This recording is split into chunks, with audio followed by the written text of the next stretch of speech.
بسم اللہ الرحمن الرحیم وما ارسلناک الا مبشرا ونذیرا قل ما اسألکم علیہ من اجر الا من شاء ان یتخذ الی ربہ سبیلا سبحان ربک رب العزۃ عما یصفون وسلام علی المرسلین والحمد للہ رب العالمین۔ اللہ احکم الحاکمین کی حمد و ثناء، کبریائی، بڑائی، تکبیر، تقدیس، تکریم، تعظیم کے بعد درود اور سلام نبی مکرم، عدل مفخم، حسن مجسم، رسول محترم محمد الرسول اللہ صلی اللہ علیہ وعلی آلہ واصحابہ واہل بیتہ وذریاتہ وازواجہ وبارک وسلم کی ذات گرامی پہ اور رہتی دنیا تک آنے والے تمام مومنین، مومنات، مسلمین، مسلمات پہ اللہ احکم الحاکمین کی رحمت کی برکھا نازل ہو۔ آپ دوست احباب کے علم میں ہے کہ ایک عرصے سے ہم نے سیرت النبی صلی اللہ علیہ وسلم کا مقدس عنوان شروع کر رکھا ہے۔ پچھلے خطبہ میں نے یہاں تک آ کے بات کو ختم کیا تھا کہ وہ جو حبشہ کی طرف لوگ ہجرت کر کے مہاجرین بن کے گئے تھے، ان کے متعلق کفار نے یہ فیصلہ کیا کہ ان کو کسی طریقہ سے حبشہ سے واپس بلایا جائے۔ چنانچہ ان لوگوں نے کچھ تحائف اور ہدایہ کا بندوبست کیا اور ان تحفوں کو دے کر 2 بندوں کے ساتھ حبشہ بھیجا، اور انہوں نے جا کے بہت زیادہ پورے ایک پلان کے ساتھ کام کیا۔ پہلے نجاشی کے درباریوں کو قائل کیا، ان کو تحائف پیش کیے۔ جب تمام ارکان یا ان میں سے اکثریت جو ہے وہ مان گئی کہ ہم صبح جب پارلیمنٹ میں جا کے آپ کے حق میں ووٹ دیں گے اور آپ کے حق میں ہی بات کریں گے، یہ ایک طریقہ کار ہے جہالت کا اور کفار کا۔ اپنی بات منوانے کے لیے ارکان پارلیمنٹ کو پہلے ساتھ ملایا جاتا ہے اور پھر اس کے بعد بل پیش کیا جاتا ہے۔ اب ان لوگوں نے جب بل پیش کیا تو سارے جو ارکان تھے وہ تائید میں سارا ہلانے لگ گیا کہ بات تو ٹھیک کہتے ہیں۔ نجاشی نے کہا کہ نہیں، جب ان کی بھی بات دوسری طرف سے بھی سن لوں گا تب جا کے فیصلہ کروں گا۔ پیغام بھیجا، آ گئے اکٹھے ہو کے۔ اماں جی ام سلمہ رضی اللہ تعالی عنہا اس روایت کی راویہ ہیں اور بڑی تفصیل سے یہ حدیث بیان کرتی ہے، لیکن میں مختصر یہاں پہ عرض کروں گا۔ حضرت جعفر ابن ابی طالب رضی اللہ تعالیٰ عنہ جناب علی المرتضیٰ رضی اللہ تعالیٰ عنہ سے بڑے تھے۔ انہوں نے کہا کہ آج انا خطیبکم اليوم، آج تمہاری طرف سے نمائندگی میں کروں گا۔ انہوں نے کہا ٹھیک ہے۔ بادشاہ نے، نجاشی نے کہا، اسمہ نام تھا اس کا، اس نے پوچھا کہ یہ مکہ سے کچھ لوگ آئے ہیں اور آپ کی بابت بہت کچھ جو ہے ہمیں بتاتے ہیں جو پریشان کن ہے، آپ اپنی صفائی میں کچھ کہنا چاہیں گے؟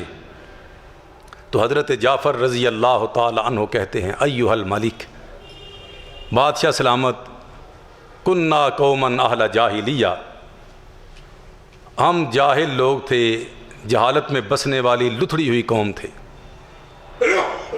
اور نعبد الاصنام، ہم شخصیت پرستی میں مبتلا تھے، شخصیتوں کو پوجتے تھے، انہی کے بت بنا کے ان کو سب کچھ سمجھتے تھے، اور وَنَأْكُلُ الْمَيْتَ، ہم مردار تک کھا جاتے تھے، وَنَأْتِي الْفَوَاحِشَ، ہم بے حیائی کے ارتکاب کرتے تھے، وَنَقْطَعُ الْأَرْحَامَ، اور ہم رشتہ داریوں کو توڑتے تھے، قطع تعلقی کو ہم نے اپنا شعار بنایا ہوا تھا اپنے مفاد کی خاطر۔ اور وَيَأْكُلُ الْقَوِيُّ مِنَّ الضَّعِيفِ، جو ہم میں سے طاقتور ہوتا تھا وہ کمزور کی عزت، مال، جان تک کو ہتھیا لیتا تھا، کوئی پوچھنے والا نہیں تھا۔ فَكُنَّا عَلَى ذَلِكَ، ہم ایسی ہی زندگی جانوروں کی طرح بسر کر رہے تھے، کوئی قانون نہیں تھا، کوئی دستور نہیں تھا، جس کی لاٹھی اس کی بھینس ہوتی تھی، کوئی عقیدہ نہیں تھا، سب سے گئے گزرے تھے، کوئی اخلاقیات نہیں تھی، سب سے ہر چیز سے عاری تھے ہم۔ حتیٰ بعث اللہ الینا رسولا منا، یہاں تک کہ اللہ کم الحاکمین نے ہمارے اندر سے، ہماری برادری میں سے ایک رسول مبعوث اللہ نے فرما دیا۔ نعرف نسبہ و صدقہ و امانتہ و عفافہ، وہ رسول اور اللہ کا نمائندہ، اللہ کا نبی ایسا تھا، ایسا ہے کہ جس کے نسب کو بھی ہم بخوبی جانتے ہیں، خاندان کو ہم سب سمجھتے ہیں کہ وہ والی نسب ہے۔ وصدقہ، اور یہ بھی ہم گواہی دیتے ہیں سب، یار بھی اغیار بھی، اپنے بھی بیگانے بھی، کہ وہ سچا ہے۔ وامانتہ، اور ہم یہ بھی گواہی دیتے ہیں سب، چاہے دشمن ہو یا دوست، کہ وہ امانت دار ہے، امین ہے۔ وعفافہ، اور اتنا شریف النفس ہے کہ اس جیسا شریف النفس ہم نے دیکھا ہی نہیں ہے۔ فدعانا الی اللہ لنوحدہ ونعبدہ ونخلع ما کنا نعبد نحن وآباؤنا من دونہ من الحجارۃ والاوثان، اور اس نے ہمیں اللہ کی طرف بلایا کہ اسے ہم وحدہ لا شریک تسلیم کر لیں اور اسی کی بندگی، غلامی اور عبادت کریں، اسی کے قانون پہ چلیں۔ اور جو ہم بھی اور ہمارے آباء و اجداد اللہ کے ساتھ شرک کر رہے تھے، پتھروں کی مورتیاں بنا کے یا شخصیتوں کی مورتیاں بنا کے مخلوق کو پوج رہے تھے، اس نے ہمیں منع کیا اور ہم منع ہو گئے۔ وَآمَرَنَا، اور اس نے ایک اور ہمیں حکم دیا، بِصِدْقِ الْحَدِيثِ، سچ بولنے کا، بِصِدْقِ الْحَدِيثِ وَأَدَاءِ الْأَمَانَةِ، سچ بولیں اور امانت کو ادا کریں، اور اس کے ساتھ ہم برائی سے بچیں اور صلہ رحمی کریں، وصلۃ الرحم، اور صلہ رحمی کریں، وحسن الجوار، اور ہم ہمسایوں کے ساتھ اچھا سلوک کریں جو کہ ہم نہیں کرتے تھے۔ والکف عن المحارم والدماء، اور اللہ کی حرمتوں کو چاک نہ کریں، اس سے ہمیں اس نے روکا۔ لوگوں کا نہ حق خون نہ بہائیں، اس سے اس نے ہمیں روکا۔ اور ونہانا، اور ہمیں اس نے اور بھی روکا کہ یہ برائیاں، یہ چیزیں جتنی اخلاقیات سے آ رہی تھی سب چیزوں سے روک دیا۔ وَأَمَرَنَا، اور اس نے ہمیں حکم دیا، أَن نَعْبُدَ اللَّهَ وَحْدَهُ، اب ہم اکیلے اللہ مشکل کشا کی عبادت اور غلامی میں آ جائیں، لا نشرک بہ شیئا، اس کے ساتھ کسی کو بھی شریک نہ کریں۔ یہ باتیں اس محمد صلی اللہ علیہ وسلم نے ہمیں سکھائی ہیں۔ وَآمَرَنَا بِالصَّلَاةِ وَالزَّکَاةِ وَالصِّيَامِ، اور اس نے ان چیزوں پہ کار بند رہنے کے لیے ہمیں پریکٹس دی، نماز پڑھو، زکوٰۃ کی ادائیگی کرو، حقوق اللہ بھی حقوق العباد بھی، اور روزے رکھو، یہ ساری چیزیں ہمیں بتائیں۔ اس کے بعد فصدقناہ وآمنا بہ، ہم نے ان ساری باتوں کی تصدیق کی، اسے سچا مانا اور اس پہ ایمان لے آئے۔ واتبعناہ علی ما جاء بہ من اللہ تعالی، اور پھر جو کچھ بھی وحی اللہ کی طرف سے وہ لے کر آئے، ہم نے اسی کو اپنا لیا اور اپناتے جا رہے ہیں۔ بس یہ کام ہم نے کیے ہیں اور ہماری قوم ہماری دشمن ہو گئی ہے۔ فعذبونا، انہوں نے ہمیں مختلف عذابوں میں مبتلا کر دیا ہے، سزائیں دینی شروع کر دی ہیں۔ وفتنوننا، اور ان لوگوں نے ہمارے کسی مختلف قسم کی ہمارے اوپر آزمائشیں ڈالنا شروع کر دی۔ تو بادشاہ سلامت ہمیں اپنے نبی نے مشورہ دیا تو ہم گھوم گما کے آپ کے پڑوس میں آ کے ٹھہرے، اور ارد گرد اور بھی ممالک تھے، لیکن ہم نے آپ کے پڑوس کو پسند کیا کیونکہ آپ کے پڑوس میں اور آپ کی سلطنت میں کسی پہ ظلم نہیں ہوتا، زیادتی نہیں ہوتی۔ اس نے کہا ٹھیک ہے، اچھا حل معکم ما جاء بہ، تمہارے پاس کچھ ایسا کلام یا ایسی وحی یا ایسا قانون یا ایسا دستور، ایسی تعلیم میں سے کچھ حصہ ہے جو وہ تمہارا نبی لے کر آیا ہے؟ حضرت جعفر کہتے ہیں ہاں ہے۔ بادشاہ کے کہنے پہ جناب جعفر نے اللہ کا کلام سنایا، اعوذ باللہ من الشیطان الرجیم، بسم اللہ الرحمن الرحیم، سورہ مریم کی آیات کی تلاوت کی۔ کافہا یا عین صاد، ذکر رحمت ربک عبدہ زکریا اذ نادى ربه نداء خفیا قال رب انی وہن العظم منی واشتعل الرأس شیبا ولم اکن بدعائک رب شقیا۔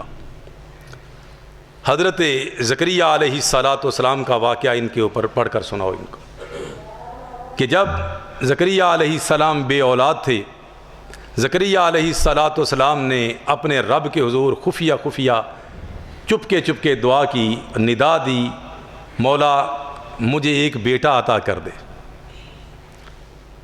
یارثنی و یارث من آل یعقوب، اللہ میرا وارث بنا دے۔ یہ دعائیں کرتے رہے اور ساتھ یہ بھی کہتے رہے وَكَانَتِ امْرَأَتِي عَاقِرًا فَهَبْ لِي مِن لَّدُنْكَ وَلِيًّا، میری بیوی بھی بوڑھی ہے، بانجھ ہے، مولا میں بھی بہت بزرگ ہو گیا ہوں، لیکن تو دینے پہ قادر ہے۔ آگے تک وَاذْكُرْ فِي الْكِتَابِ مَرْيَمَ اِذِ انتَبَذَتْ مِنْ أَهْلِهَا مَكَانًا شَرْقِيًّا، یہاں تک اور اس سے آگے والی آیات فَاتَّخَذَتْ مِن دُونِهِمْ حِجَابًا فَأَرْسَلْنَا إِلَيْهَا رُوحَنَا فَتَمَثَّلَ لَهَا بَشَرًا سَوِيًّا، کہ اماں جی مریم جب اللہ نے ان کی طرف ایک اپنے حکم دے کر فرشتے کو بھیجا، قالت انی اعوذ بالرحمن منک ان کنت تقیا، تو کہتی ہیں میں غیر محرم کے ساتھ گفتگو نہیں کرتی، تم کہاں سے آ گئے؟ قال انما انا رسول ربک لأہب لک غلاما زکیا، میں اللہ کا بھیجا ہوا فرشتہ ہوں اور آپ کو بیٹے کی بشارت دینے کے لیے آیا۔ یہ آیات حضرت زکریا اور حضرت یحییٰ اور پھر اماں جی مریم ان کے متعلق تھی۔ حضرت یحییٰ علیہ السلام حضرت زکریا کے بیٹے جس طرح قرآن کہہ رہا ہے، اور عام طور پہ کہتے ہیں کہ اماں جی مریم کے خالو تھے حضرت زکریا، حالانکہ یہ بات درست نہیں ہے، کیونکہ صحیح بخاری شریف کے اندر جو حدیث موجود ہے معراج والی، نبی مکرم صلی اللہ علیہ وسلم جب معراج پہ تشریف لے گئے تو دوسرے آسمان پہ دو شخصیات کے ساتھ آپ کی ملاقات ہوئی۔ جب آپ دوسرے آسمان پہ گئے فَإِذَا فِيهَا عیسیٰ و یحییٰ علیہم السلام، تو وہاں حضرت عیسیٰ اور یحییٰ علیہم السلام موجود تھے۔ فقال جبریل علیہ السلام ھذا عیسیٰ و ھذا یحییٰ فسلم علیہما، جناب محمد صلی اللہ علیہ وسلم یہ عیسیٰ ہیں اور یہ یحییٰ ہیں، آگے بڑھ کے ان کو سلام کیجیے۔ اور وَبْنَاهُمَا خَالًا، آگے حدیث کے الفاظ کیا ہیں؟ یہ دونوں یحییٰ اور عیسیٰ علیہ السلام خالہ ذات تھے۔ تو اس لحاظ سے اس حدیث کی روشنی میں، جو کہ صحیح حدیث ہے، صحیح بخاری شریف کی حدیث ہے، صحیح مسلم شریف کی متفقن علیہ حدیث کے اندر سے یہ بات ثابت ہے کہ یہ دونوں خالہ زاد ہیں۔ اور اس کا مطلب کیا ہوا کہ زکریا علیہ السلام حضرت اماں جی کے بہنوئی ہیں، خالو نہیں ہیں۔ بہرحال یہ یحییٰ علیہ السلام کا ذکر کیا، اماں جی مریم کے بہنوئی حضرت زکریا علیہ السلام کا ذکر کیا، بھانجے کا ذکر یعنی یحییٰ علیہ السلام کا، اور ساتھ پھر اماں جی مریم کا ذکر کہ وہ وقت یاد کرو اذ انتبذت من اہلیہا مکانا شرقیہ، جب الگ گھر والوں سے نکل کے دور دراز نکل گئی مشرقی سائڈ پہ. پھر فرشتہ آیا، یہ سارے معاملات. جب یہ آیات حضرت جعفر طیار رضی اللہ تعالیٰ عنہ پڑھ رہے تھے تو حضرت نجاشی جو تھے وہ ان کی آنکھوں سے سیل رواں جاری، وہ رو رہے تھے. اور جو اس کے ارد گرد اساقف تھے، نجاشی کے پیغامات کو، فرامین کو نوٹ کر کے پبلک تک پہنچانے والے، اسقف کہتے ہیں اور اساقفہ جمع ہے. یہ سب نیچے جو ان کے دفتر تھے، رجسٹر تھے لکھنے والے، روتے روتے حتیٰ یبل لحیتہ، حضرت نجاشی کی داڑھی مبارک جو تھی وہ آنسوؤں سے تر ہو گئی.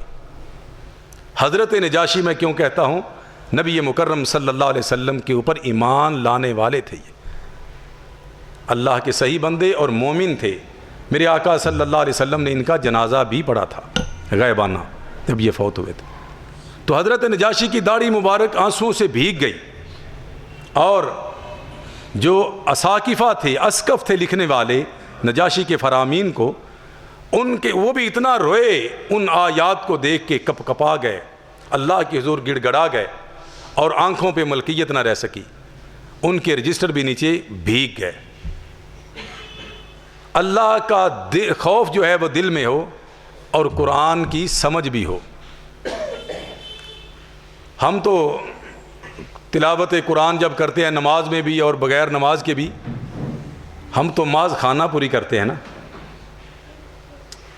ہمیں کیا پتا قرآن کیا کہہ رہا ہے اور ہم اللہ سے کیا مانگ رہے ہیں، یہ تو چکر ہی کوئی نہیں. قرآن ہے اللہ کا، بس یہ پڑھنے کے لیے ہی ہے بس. سمجھنا تو ہم نے چاہا ہی نہیں اور نہ چاہتے بھی نہیں ہیں.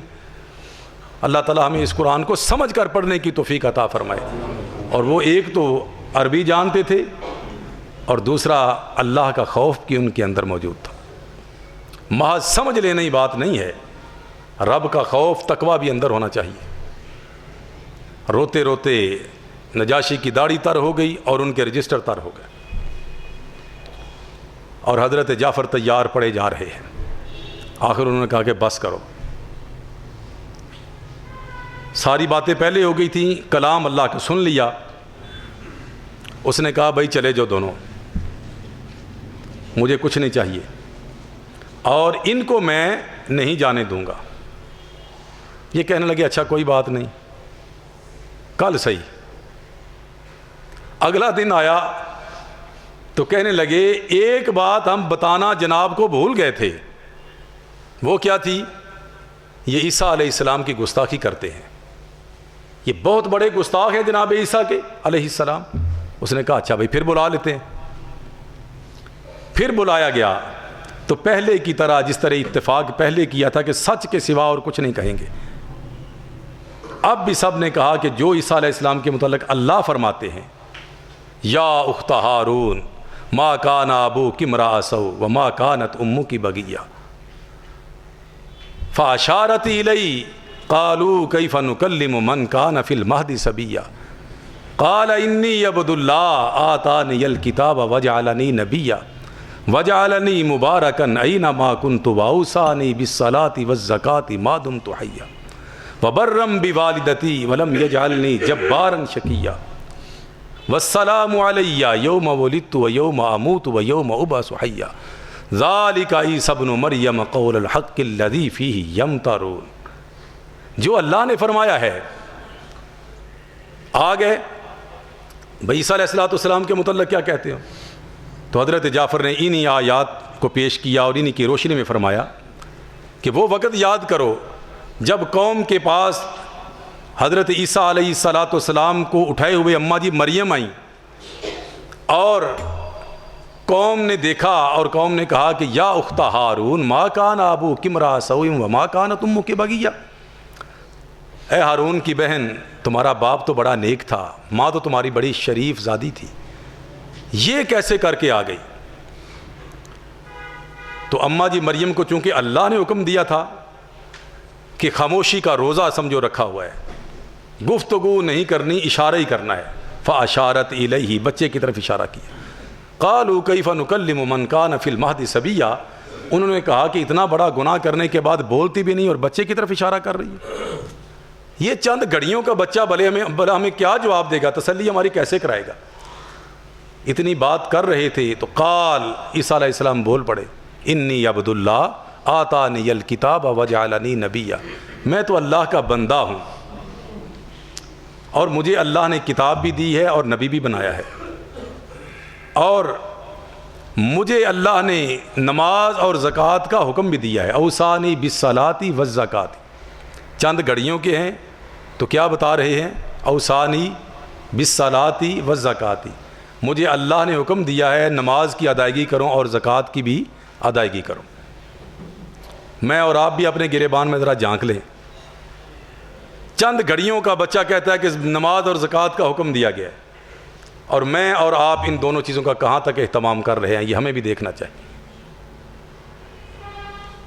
اب مرزائی نعوذ باللہ یہ سوال کرتے ہیں کہ تم کہتے ہو عیسیٰ زندہ ہیں تو اللہ نے تو حکم دیا تھا. عیسیٰ کہتے ہیں قرآن میں اوصانی بالصلاۃ والزکوٰۃ، مجھے اللہ نے حکم دیا ہے نماز پڑھنے کا، زکوٰۃ دینے کا. اب نماز تو چلے وہ پڑھ رہے ہوں گے، لیکن زکوٰۃ وہ نعوذ باللہ فرشتوں کو دیتے ہیں، کس کو دیتے ہیں وہاں پہ؟ تو اس کا جواب ہم یہ دیتے ہیں، بھائی زکوٰۃ ہے صاحب نصاب پر. عیسیٰ علیہ السلام کی وہاں جائیدادیں تم ثابت کر دو، زکوٰۃ ہم دینی ثابت کر دیں گے. صاحب نصاب کے اوپر زکوٰۃ ہوتی ہے، لیکن نماز ہر بندے کے پاس مکلف کے اوپر ہے. بہرحال اوصانی بالصلاۃ والزکوٰۃ ما دمت حیا وبرا بوالدتی ولم یجعلنی جبارا شقیا، میں اپنی والدہ کا تابع فرمان ہوں. یہ بھی اللہ کے بندوں کی صفت ہے، ماں باپ کے تابع فرمان ہوتے ہیں، اور مجھے بدبختی سے اللہ نے دور رکھا ہے. والسلام علیہ یوم ولدت و یوم اموت و یوم ابعث حیا، میرے اوپر سلامتی ہی سلامتی ہے، میں یہاں رہوں یا وہاں رہوں، میں فوت ہو جاؤں تب بھی، زندہ رہوں تو تب بھی، جب میں دوبارہ اٹھایا جاؤں گا تب بھی میرے اوپر اللہ سلامتی بھیجیں گے. ذالک عیسیٰ ابن مریم، یہ ہے عیسیٰ ابن مریم، قول الحق الذی فیہ یمترون، یہ ہے سچی بات جس میں یہ لوگ شک کر رہے ہیں. جب حضرت جعفر نے یہ باتیں کیں، نجاشی نے ایک چھوٹا سا ٹکڑا لکڑی کا اٹھایا، ایک شاخ چھوٹی سی، یا اس کی اپنی لاٹھی تھی چھوٹی سی نفیس سی، کہنے لگا حقیقی بات یہ ہے کہ عیسیٰ علیہ السلام جو آپ نے ان کے متعلق بات کی ہے، عیسیٰ علیہ السلام اس لکڑی سے زیادہ اوپر نیچے نہیں ہیں. جو کچھ آپ نے بتایا حقیقتاً عیسیٰ علیہ السلام وہی ہیں، اللہ کے بندے ہیں اور اس کی بندی کے بیٹے ہیں. بس اس نے کہا ان کے ہدایہ تحائف واپس کر دو، مجھے نہیں چاہیے. ذلیل و خوار کر کے وہاں سے نکال دی. اب جب ادھر سے ناکامی ہوئی تو انہوں نے کہا کہ اب کیا کریں. حضرت حمزہ اور حضرت عمر رضی اللہ عنہما، جس طرح میں عرض کر چکا ہوں، پہلے مسلمان ہو چکے تھے، اب وہ پہلے سے حالات بھی نہیں تھے. اب انہوں نے پھر میٹنگ کی کہ ایک آخری مرتبہ محمد صلی اللہ علیہ وسلم سے کچھ جو ہے وہ سمجھوتا کرنے کی کوشش کر لی جائے. اور عتبہ بن ربیعہ، جس کی کنیت ابو الولید تھی، اس کو بلا کے بھیجا. حرم پاک میں میرے اور آپ کے آقا صلی اللہ علیہ وسلم موجود تھے. وہاں اس نے کہا کہ بھتیجے، تم سمجھتے ہو ہمارا اور آپ کا تعلق کیا ہے، ہم سب سے زیادہ خاندانی طور پہ بھی آپ جو ہے وہ شرف و عزت کے حامل ہو، لہذا یہ معاملہ جو ہے اس سے خرابی پیدا ہو گئی ہے. اگر آپ کا منشا اس سے مال و دولت کو اکٹھا کرنا ہے تو سارے علاقے کی دولت ہم آپ کے قدموں میں ڈھیر کر کے آپ کو سب سے زیادہ دولت مند کر دیں گے. اگر امیر بننا چاہتے ہیں، سردار بننا چاہتے ہیں تو ہم نے آپ کو اپنا سردار بنا لیا. اب کوئی فیصلہ بھی آپ کے حکم کے بغیر نہیں صادر ہوگا. اگر بادشاہ بننا چاہتے ہیں تو ہم آپ کو ارد گرد کے لوگوں کو بھی مجبور کر دیں گے کہ آپ کی بادشاہی کو تسلیم کریں. اور چوتھی بات، اگر ایسا معاملہ نہیں ہے تو نعوذ باللہ اس نے بڑی گستاخی کی کہ اگر آپ کے دماغ میں کوئی خلل آ گیا ہے، آپ کو کوئی جن وغیرہ بھوت آتا ہے آپ کے اوپر، جو یہ ساری باتیں آپ کو بتاتا ہے، تو ہم اس کا علاج کرنے کے لیے بھی تیار ہیں. ہم سارا سرمایہ لگا دیں گے جب تک آپ کو شفا نہیں مل جاتی. میرے آقا نے فرمایا بیٹھ جائیے، آپ نے تو بات پوری کر لی اور میری بھی سن لیں، جو مجھے بیماری ہے وہ سن لے. حامیم سجدہ آپ نے پڑھی، اعوذ باللہ من الشیطان الرجیم. حامیم تنزیل من الرحمن الرحیم کتاب فصلت آیاتہ قرآنا عربیا لقوم یعلمون. ان آیات کی آپ صلی اللہ علیہ وسلم نے تلاوت فرمائی. تلاوت کرتے کرتے یہاں تک جب آپ صلی اللہ علیہ وسلم اس آیہ مبارکہ پہ آئے، فَإِنْ آرَزُوا فَقُلْ أَنذَرْتُكُمْ صَاعِقَةً مِثْلَ صَاعِقَةِ عَادٍ وَثَمُودَ. اگر یہ پھر بھی منہ موڑ لیں، اس کلام کو نہ سمجھیں، تو پھر ان سے کہو کہ میں تمہیں وارننگ دے رہا ہوں ایسے دھماکے کی جو عاد و سمود پہ پڑا اور ان کو آن واحد میں ملیا میٹ کر کے رکھ دیا. جب اس آیت پہ آئے تو عتبہ کھڑا ہو گیا، گھبرا گیا، تھر تھرا گیا، کپ کپا گیا، بے ساختہ نبی مکرم صلی اللہ علیہ وسلم کے دہن مبارک پہ اس نے ہاتھ رکھ دی. کہنے لگا بھتیجے آپ کو اللہ کا واسطہ ہے اور جو آپ سے ہماری رشتہ داری ہے اس کا واسطہ ہے کہ ابھی اللہ سے بد دعا کر کے ہمارے اوپر عذاب کی دعا نہ کیجیے گا، بد دعا نہ کیجیے گا. ڈر گیا، گھبرا گیا، اور جب واپس گیا تو اس کے جو طور طریقے آنے والے تھے وہ جانے والے نہیں تھے. پریشان حال، چہرہ لٹکا ہوا، افسردہ. وہ مجلس والے کہنے لگے جو عتبہ جس رنگ سے ابو الولید گیا تھا واپسی پہ یہ وہ رنگ ڈھنگ نہیں ہے، لگتا ہے کہیں مسلمان ہی نہ ہو گیا. آیا ابو الولید بتاؤ. اس نے کہا یار چھوڑو، جو کلام وہ پیش کرتا ہے نہ وہ کہانت ہے، نہ وہ شعر ہیں، نہ وہ جادو ہے، کچھ بھی نہیں، وہ تو اللہ کا کلام لگتا ہے. تو میں تمہیں کہتا ہوں تم اس کے راستے سے ہٹ جاؤ، تم ہٹ جاؤ. اگر عرب اس کا کام تمام نعوذ باللہ کر دیں گی تو تمہاری جان چھوٹ جائے گی، تمہارا کام وہ کر دیں گے، قریشی تم پیچھے ہٹ جاؤ. اور اگر یہ عرب پہ غالب آ گیا تو اس کی عزت تمہاری عزت ہوگی، اس کی حکمرانی تمہاری حکمرانی ہوگی، اور اس کا وقار تمہارا وقار ہوگا، تمہاری موجیں لگ جائیں گی. بات تو اس نے بڑی کی، لیکن انہوں نے کہا کہ نہیں ایسا نہیں ہو سکتا. اور پھر ایک کوشش جناب ابو طالب کے پاس پھر کی، اکٹھے ہو کے. اس کی وجہ یہ تھی جناب ابو طالب بہت زیادہ بیمار ہو گئے تھے. اور وہ بیمار کیوں ہوئے تھے؟ ان ظالموں نے بہت خطرناک ایک پلان کیا تھا. وہ کیا تھا؟ جب نبی مکرم صلی اللہ علیہ وسلم نے ٹھکرا دی ان کے ساری باتوں کو اور انہوں نے کہا کہ اب کام خراب ہونے والا ہے، اور جناب ابو طالب بھی پریشان تھے کہ میں اپنے بچے کا، اپنے پوتے کا کوئی صحیح حفاظتی بندوبست کر کے جاؤں. پھر انہوں نے کیا کیا؟ انہوں نے اپنے سارے جو ہے قبیلے کو بلایا، بلکہ جناب ہاشم اور جناب مطلب دونوں خاندانوں کو بلا لیا. اور دونوں خاندانوں کو بلانے کے بعد کیا کہا؟ بھائی پہلے تو میں محمد صلی اللہ علیہ وسلم کی خود حفاظت کرتا رہا، اور اب میں بوڑھا ہو گیا ہوں، کمزور ہو گیا ہوں، اب یہ تمہارے دونوں قبائل کے اوپر یہ ذمہ داری عائد ہوتی ہے. چاہے کوئی مسلمان تھا، چاہے کوئی کافر تھا، خاندانی سہمیت کے پیش نظر سب نے قبول کیا کہ ہم حفاظت کریں. جب کفار کو یہ پتہ چلا کہ اب دونوں قبیلے محمد صلی اللہ علیہ وسلم کی پشت پہ ہیں، اللہ کی حفاظت پہ تو وہ یقین نہیں رکھتے تھے، دنیاوی معاملہ دیکھا تو گھبرا گئے، پریشان ہو گئے. کیا کیا؟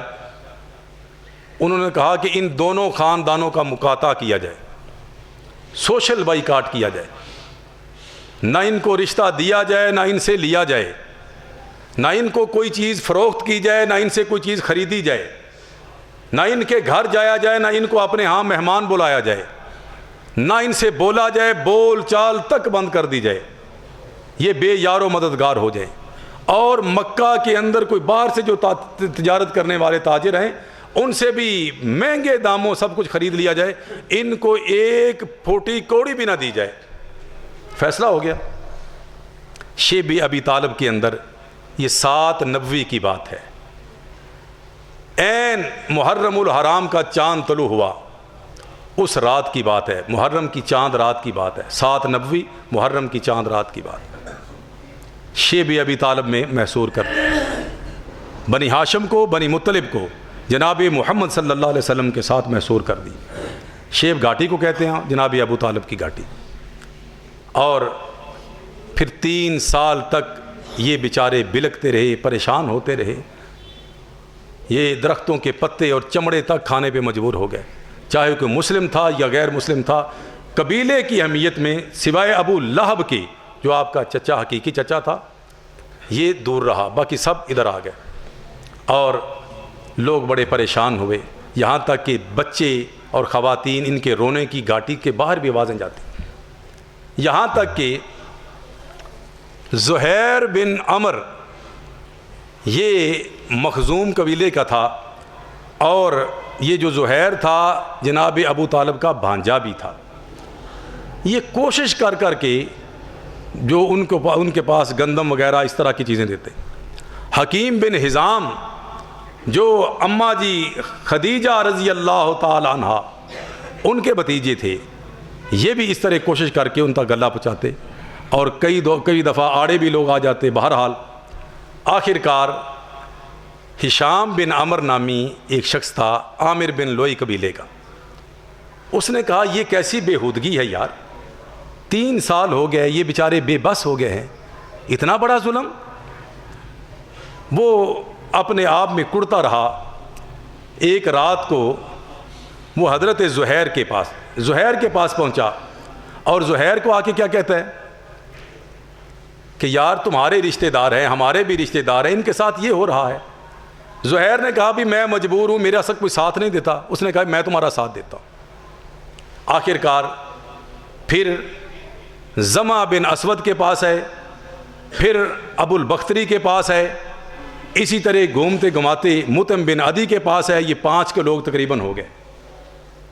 آہستہ آہستہ لوگوں کو ساتھ ملاتے گئے، میٹنگ کی کہ صبح جو صحیفہ انہوں نے لکھا ہوا ہے، وہ صحیفہ کہ آج کے بعد بنی ہاشم بنی مطلب کے ہاں کسی قسم کا کوئی بھی ان کے ساتھ تعلق نہیں رکھا جائے گا، سوشل بائیکاٹ ہے، اور اللہ کے نام سے شروع کیا۔ بسمک اللہم، یہ وہ لفظ استعمال کرتے، بسم اللہ الرحمن الرحیم نہیں، بسمک اللہم، اللہ تیرے نام سے شروع ہے۔ اوپر اللہ کا نام، نیچے سارا جور و جفا، ظلم اور زیادتی، اور کعبۃ اللہ کی چھت میں عویزاں کرتے۔ 3 سال گزر گئے، نبی مکرم صلی اللہ علیہ وسلم پہ اللہ نے وحی فرمائی کہ صرف میرا نام باقی بچا ہے، باقی سارے کے سارے معاہدے کو، صحیفے کو دیمک نے چٹ کر دیا ہے۔ جہاں جہاں رب کا نام ہے وہی صرف محفوظ ہے۔ جناب ابو طالب گھاٹی سے باہر نکلے، کعبۃ اللہ میں ہے کہ میں جا کے یہ لوگوں کو بتاؤں، اگر میرے بھتیجے کی یہ بات سچ ثابت ہوئی تو تم بھی مان لینا، اگر نعوذ باللہ یہ بات غلط ہوئی تو میں بھی تمہارے ساتھ ہوں۔ بات انشاءاللہ آئندہ جمعۃ المبارک کو اس سے آگے کریں گے۔ جو کچھ سنایا ہے اللہ مجھے اور آپ کو عمل کرنے کی توفیق عطا فرمائے۔ آخر دعوانا الحمدللہ رب العالمین۔ حضرات گرامی، اللہ احکم الحاکمین ہم سب کو قرآن سیکھنے کی توفیق عطا فرمائے۔ واقعتاً قرآن پاک جب سمجھ کر پڑھا جاتا ہے، ایک ہے رٹا رٹایا ترجمہ پڑھنا، اور ایک ہے قرآن کریم کو کوشش کرنا کہ عربی کے اندر ہماری سوجھ بوجھ جو ہے وہ بہتر ہو، اور وہاں سمجھ کے پڑھنا، ان دونوں میں بہت بڑا فرق ہے۔ آپ کو شاید آپ کو علم ہو، حضرت شاہ فیصل رحمۃ اللہ علیہ کا ایک عیسائی ڈاکٹر تھا، اس نے کہا کہ میں اسلام سے بہت ساری چیزیں اچھی ہیں، مجھے ملتی ہیں، ٹھیک ہے، لیکن بہت ساری نعوذ باللہ اس کے اندر کمیاں بھی ہیں، کوتاہیاں بھی ہیں۔ تو شاہ فیصل رحمۃ اللہ علیہ نے فرمایا کہ قرآن آپ نے پڑھا ہے؟ اس نے کہا جی بڑی دفعہ پڑھا ہے، لیکن میرے اوپر اثر نہیں ہوا۔ کیسے پڑھا ہے؟ اس نے کہا انگلش میں ٹرانسلیشن ہے، ترجمہ پڑھا ہے۔ تو شاہ فیصل رحمۃ اللہ علیہ کہنے لگے یہ آپ نے قرآن کا ترجمہ پڑھا ہے، جو کسی رائٹر نے، ٹرانسلیٹر نے، مترجم نے اپنی رائے کے مطابق لکھا ہے۔ ترجمہ اور ہے، قرآن کریم کے اندر یہ اعجاز ہے، اگر تم اس کو سمجھو گے تو تمہارے اوپر اثر کرے گا۔ اس نے کہا پھر طریقہ کیا ہے؟ تو شاہ فیصل نے کہا کہ آپ اس طرح کرو کہ پہلے عربی میں سوجھ بوجھ حاصل کرو۔ اس نے کوشش کی، خود ترجمہ سیکھا، ابھی ترجمہ سیکھ ہی رہا تھا تو اللہ تعالیٰ نے اس کو اسلام کی دولت سے مالا مال فرما دیا۔ تو یہ بہت بڑی بات ہے۔ ہم سب بھی جماندرو مسلمان ہیں چونکہ، اور رب کعبہ کی قسم اٹھا کے کہہ رہا ہوں، ہماری اکثریت کو پتہ نہیں کہ قرآن ہمیں کیا کہتا ہے۔ یقین جانیں ہمیں کوئی پتہ نہیں قرآن ہمیں کیا کہتا ہے۔ بس اللہ کی کتاب ہے، بیٹی کو رخصت کرنے کے لیے اوپر چھاؤں کرتے ہیں، دکان کی برکت میں یاسین پڑھتے ہیں، کوئی فوت ہو جائے تو ختم شریف کے لیے مولویوں کو بلا کے ختم پڑھا دیتے ہیں، ختم قرآن ہو گیا۔ یا بڑی چھلانگ لگائی تو تراویاں پڑھ لیں، شبینہ پڑھ لیا، اور اس سے آگے کیا ہے؟ یا برکت کے طور پہ ڈیوٹی پہ جانے کے لیے، کاروبار پہ جانے کے لیے میں تھوڑا سا قرآن پر ایک صفحہ پڑھ کے جاتا ہوں، بڑا اللہ پہ احسان کر کے جاتے ہیں۔ بس ہمیں اس سے آگے ایک مذہبی کتاب رکھی ہے ہم نے، بس یہ مذہبی کتاب ہے، اس سے آگے کچھ نہیں ہم نے سمجھا۔ نعوذ باللہ ہم نے بھی پھر تورات و انجیل والا ہی حشر کیا نا اس کا۔ میرے بھائی یہ برکت لینا، اس کے برکت ہوتی ہے، لیکن یہ اس کا اصل مقصد نہیں ہے۔ اصل مقصد افلا یتدبرون القرآن، کیا یہ قرآن پہ تدبر غور و فکر کیوں نہیں کرتے؟ یہ ذکر ہے، تدبر ہے، غور و فکر ہے، اللہ تعالیٰ یہ کرنے کی توفیق عطا فرما دے۔ تو ایک جو اپنی استطاعت کے مطابق ہم نے کاوش کی ہے، آپ کو پتہ ہے ہر اتوار کو مغرب کی نماز کے بعد ہم 1-2 رکوعوں کا ترجمہ تفسیر بیان کرتے ہیں۔ تو یہ ایک شوق اپنے آپ کو اور ہم سب کو آپس میں دلانے کے لیے، تاکہ ہم قرآن کو سمجھنے والے بن جائیں۔ جو دوست احباب قریب ہیں وہ ضرور تشریف لایا کریں، اور جو دور سے آتے ہیں وہ اپنا اہتمام کریں، کہیں نہ کہیں اہتمام کریں۔ نماز پڑھنا فرض ہے ہمارے اوپر، لیکن اس سے بڑا فرض کیا ہے؟ قرآن کو سیکھنا۔ قرآن ایک حکم ہے جو نماز میں آتا ہے، اور باقی احکام جو قرآن میں وہ کدھر جائیں گے؟ اللہ تعالی ہم سب کو سمجھنے کی توفیق عطا فرمائے۔ آخر دعوانا الحمدللہ۔